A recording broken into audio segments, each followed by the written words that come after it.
Bonjour à tous, j'espère que vous allez tous bien. Alors aujourd'hui on va s'attaquer à un rasoir Wed & Butcher The Celebrated qui a, comme vous allez le voir, eu quelques soucis au niveau de son entretien. Alors déjà la chasse à l'arrière elle a un petit peu pété. Et là c'est le drame. On est plus sur une scie que sur un coupe-chou. Donc on va essayer de voir si on peut essayer de rattraper cette lame et de faire une résurrection de Wed & Butcher. Donc on va avoir besoin de beaucoup de scotch. Donc faut pas hésiter à se préparer plein de petites bandelettes de scotch. Car là on va devoir partir sur une pierre diamantée Atoma 400 qui va du coup être très agressive et du coup le scotch va partir très vite. Il faut le changer dès l'instant où il se fissure. Donc on fait attention de ne pas laisser de bulles sur le dos entre le scotch et la lame. Voilà, là on est pas mal.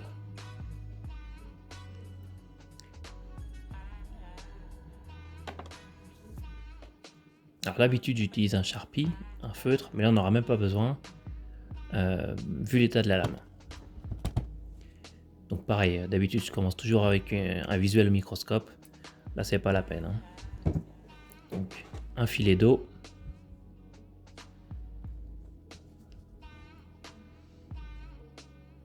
Et on y va. Donc là comme vous l'entendez, je mets quand même pas mal de pression, voire beaucoup de pression. Alors faut essayer de faire en sorte que cette pression soit bien redistribuée tout le long de la lame. Afin de créer un fil qui sera le plus homogène possible.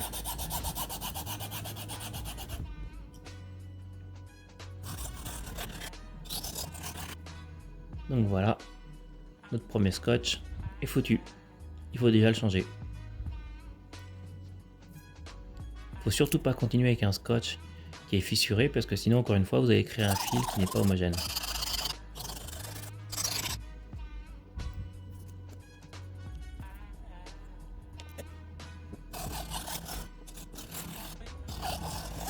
Donc je m'excuse par avance de la longueur du temps de cette vidéo. C'est une vidéo qui va être assez longue du fait du travail qu'il reste à faire sur cette lame.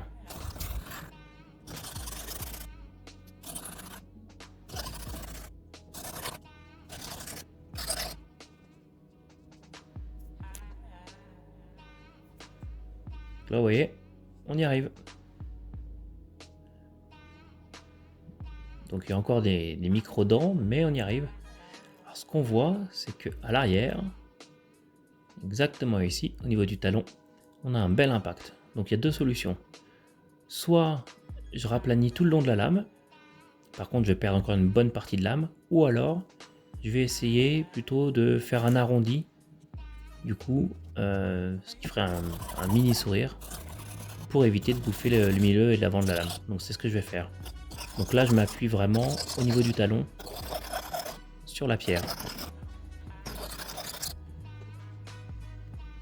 Afin de recréer un arrondi, mais avec un angle différent.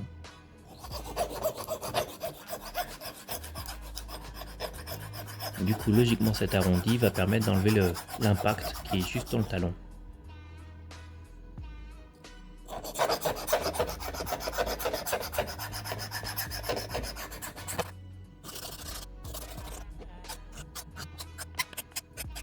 Donc je commence toujours avec des allers-retours et après, et voilà, notre petit impact est parti, ou quasiment.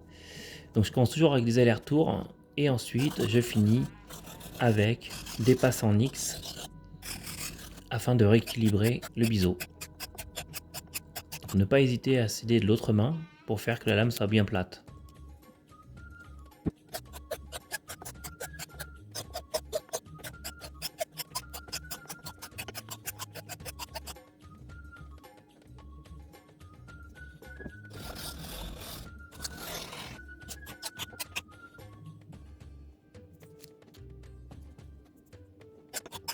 Donc là, je dois en être à mon 6 ou 7e ruban de scotch déjà utilisé.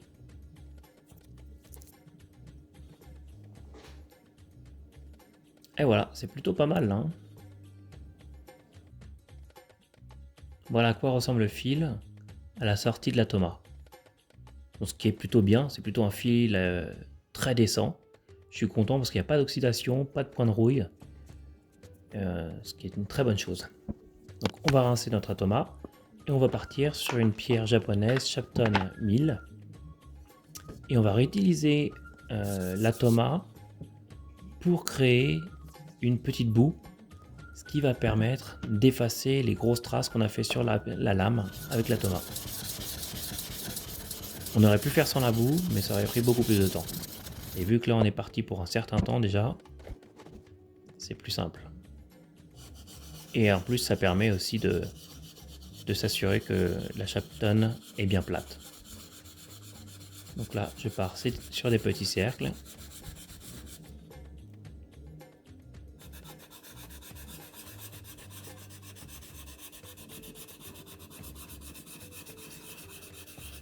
J'essaie de garder le maximum de boue possible sur la Shapton, parce que c'est vrai que ça a tendance à s'échapper sur les côtés.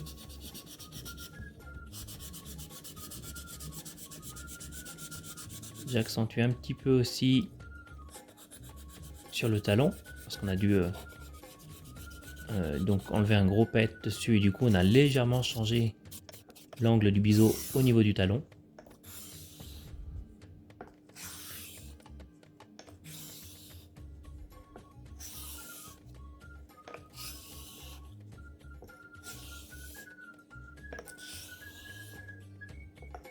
Toujours nos passes en X pour finir, afin de rééquilibrer le biseau. Donc là on voit bien que la boue se déplace parfaitement. Du coup on ne crée pas d'écart avec la pierre, ce qui est bien. Alors ce que je remarque aussi au fur et à mesure que j'affûte ce rasoir, c'est que hélas, comme beaucoup de rasoirs vintage américains et chez Field, la lame est pas parfaitement droite. Bon, en même temps c'est un rasoir qui a une centaine, 130 ans, bon c'est pas non plus trop étonnant. Et du coup on voit qu'au niveau du talon et au niveau du nez, c'est légèrement, mais vraiment très légèrement courbé, vrillé. Du coup il faut qu'on adapte notre geste pour tout couvrir. On fait le test du cheveu. Logiquement après la Shapton 1000, on devrait pouvoir couper des cheveux à la volée, sans toucher la peau.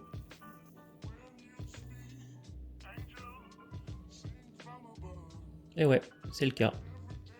Donc c'est bien. On va faire une vérification au microscope. Bon bah c'est pas mal.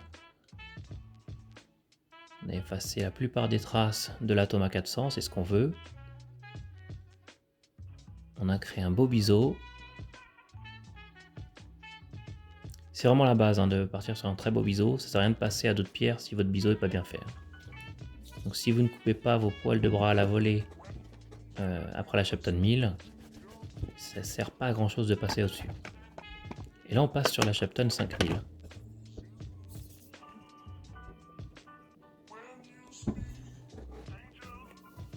Donc même process. Des fois je fais une boue, des fois j'en fais pas. Là ça fait un moment que j'avais pas aplani la pierre, du coup c'est aussi l'occasion.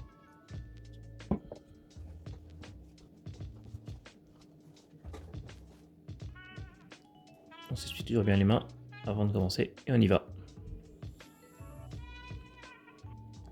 Donc là maintenant à partir de ce moment là on va faire que des passes en X. Un aller, un retour.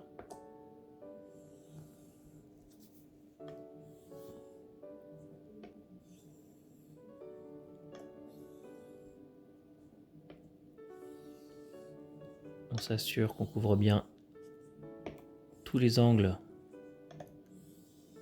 du fil. Donc en courbant légèrement au niveau du talon et en faisant comme un genre de petit sourire jusqu'à aller donc au nez. Donc on doit faire ça sur cette lame parce qu'elle est légèrement vrillée, mais logiquement sur la plupart des rasoirs, si vous avez de la chance, vous n'aurez pas à le faire, et du coup vous pourrez faire des gestes bien plats sur la lame. Donc on change encore à nouveau le scotch. Là j'ai plus le compte, mais on doit en être au moins à une 10-15aine de scotch. Mais désormais on devrait ne plus avoir à le faire car ce sont des pierres qui ne sont plus du tout agressives.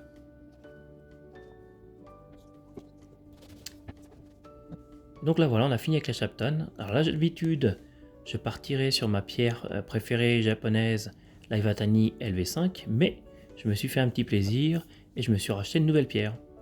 Donc voici celle-ci, c'est c'est aussi une Jinat, c'est une Nakayama Sho Onyama, donc de Kyoto, qui comme vous le voyez est beaucoup plus grande, ce qui va faire que je serai beaucoup plus à l'aise dessus. Donc c'est une pierre qu'on appelle NOS, Nouveau Old Stock, New Old Stock. Et du coup, elle est de 1970, donc elle a les tampons d'origine dessus quand je l'avais acheté. Néanmoins, voulant m'assurer qu'elle était bien plate et j'avais besoin de le faire, j'ai dû utiliser la diamantée pour la planir. Donc les tampons sont partis. Bon, après c'est seulement pour ceux qui désirent faire des collections. Moi ça m'intéressait pas, c'était plutôt pour l'utiliser. Donc c'est une pierre qui fait 1,3 kg je crois et qui est LV5++. Donc là où la Iwatani avant était LV5, donc c'était une pierre très dure. Et celle-ci fait 8 cm de large, donc ça couvre toute la lame. Donc on va commencer comme d'habitude avec une Asano Nagura Tenju.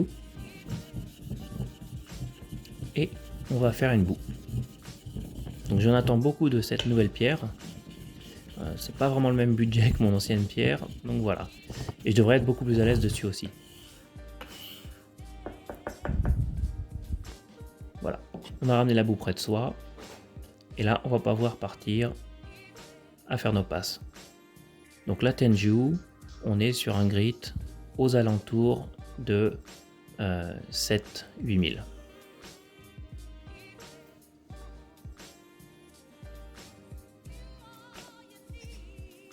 Donc pareil, on soigne bien son geste. Le but c'est qu'on fasse toucher toutes les parties de la lame sur la pierre. On le voit de toute manière avec cette boue bien blanche où se déplace cette boue avec la lame. Donc on sait quel spot on n'a pas bien fait. Donc l'avantage que je remarque tout de suite avec cette pierre, c'est que du fait qu'elle est beaucoup plus large, la boue ne s'échappe pas, ce qui est une bonne chose. Et donc là, on voit la magie de la pierre japonaise, ça a effacé toutes les traces des pierres précédentes. Donc là, je suis vraiment content là. C'est un beau fil qui devrait assurer un beau résultat. Et donc on passe à la Nagura d'après. Donc on rince pour enlever l'ancienne boue. Et on va passer sur une Asano Nagura Tenju. Donc la Tenju qui est entre 8 et 10 000 au niveau grit.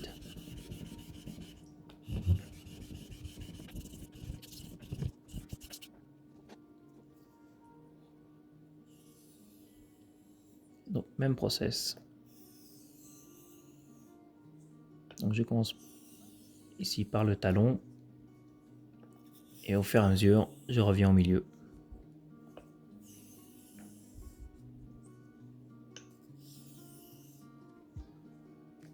J'essaie de remettre l'excès de boue qui est sur la lame sur la pierre, mais c'est vrai qu'avec cette grande pierre, c'est plus vraiment utile parce que toute la boue reste que sur la pierre. Ça c'est super agréable. Donc au niveau du feeling par rapport à l'autre pierre, je trouve qu'elle est beaucoup plus rapide, ce qui veut dire qu'elle affûte beaucoup plus rapidement la lame. On le sent au niveau du frotté et des sensations que nous donne la lame dans les mains.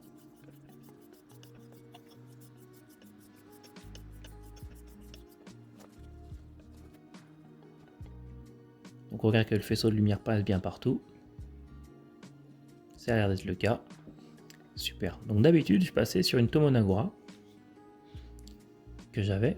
Or la Tomonagura doit s'adapter à votre pierre de base. Vu que c'est plus la même pierre de base, je sais pas forcément conseillé d'utiliser la même Tomonagura. Mais bon, je pourrais. Le vendeur m'a envoyé une pierre. Donc ça, c'était mon ancienne Tomonagura. Et il m'a dit que c'était peut-être une Tomonagura.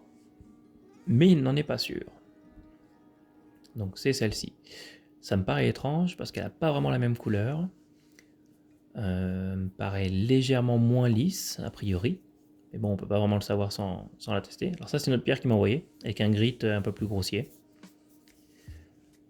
Je lui ai envoyé un email pour en savoir plus. J'attends sa réponse. Donc, on va essayer. Deux choses l'une. Soit c'est bien une Tomonagura et ça me permet de me finir le fil parfaitement. Soit c'est pas du tout une Tomonagura. Et dans ce cas-là, eh ben, je vais remonter au niveau de la granularité.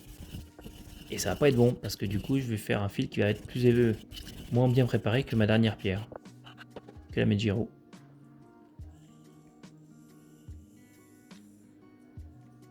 Bon, au niveau de la boue, premier constat, c'est peut-être qu'une impression, mais elle ne me paraît pas très fine. On sent comme des petits grains dedans, ce qui n'est pas forcément un bon signe. Si on compare avec la Mejiro et la Tenju, où on avait plus l'impression de passer la lame sur une poudre.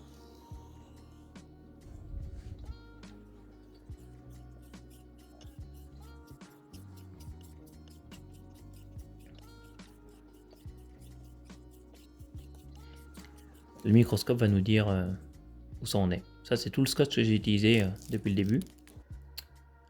Alors voilà, ouais. Donc effectivement, c'est pas forcément ce qu'on cherche. On voit qu'on a recréé des légères traces. Alors c'est vraiment très léger, hein. Mais ce qui veut dire qu'on n'a pas amélioré le fil par rapport à l'ancienne pierre. Ce qui veut dire que c'est un grit qui est hélas moins élevé et du coup plus dur.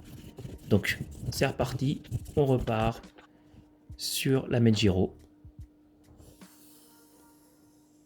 Et du coup, ce qu'on va faire, c'est qu'on va faire des passes avec une boue de Mejiro, comme je vous ai dit, qui est entre 8 et 10 000.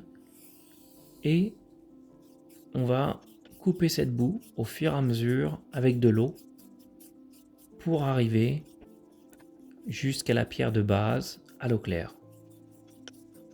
Ce qui devrait nous donner une finition à, je pense, autour de 15 000, vu la dureté de cette pierre.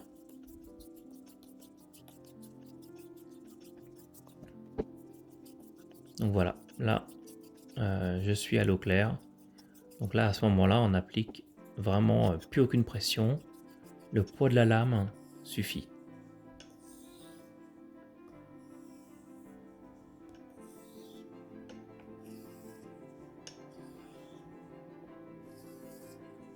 Cette pierre est vraiment très agréable à utiliser. Elle couvre toute la lame et ça fait plaisir.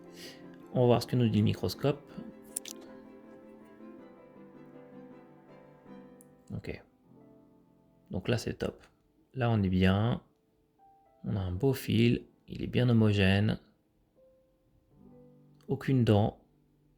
Donc ça devrait être sympa.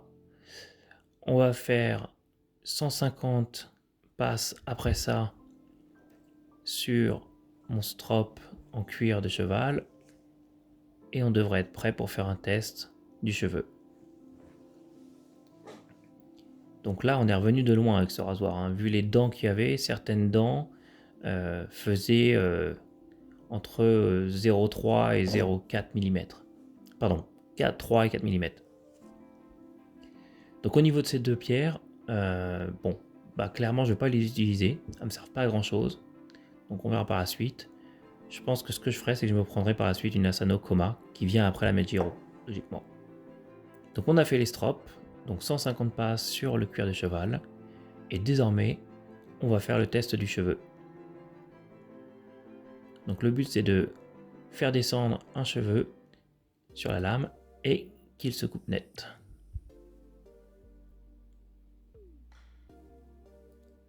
Je ne sais pas si vous allez le voir parce que la lumière est pas top, mais là il s'est coupé parfaitement. Voilà, là on en avait un qui a sauté. Alors ce rasoir émet aucun son. C'est un rasoir pas plein, mais je dirais qu'il doit être peut-être semi-vidé. Donc vraiment très très peu de son quand on pose quelque chose dessus. Donc là c'est top parce que le cheveu partout se coupe parfaitement.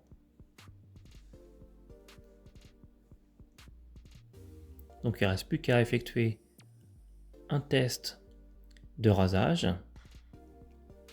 Et donc pour ce test de rasage, j'ai choisi, pour rester du côté américain, le full set de chez Holly Black que je trouve vraiment top.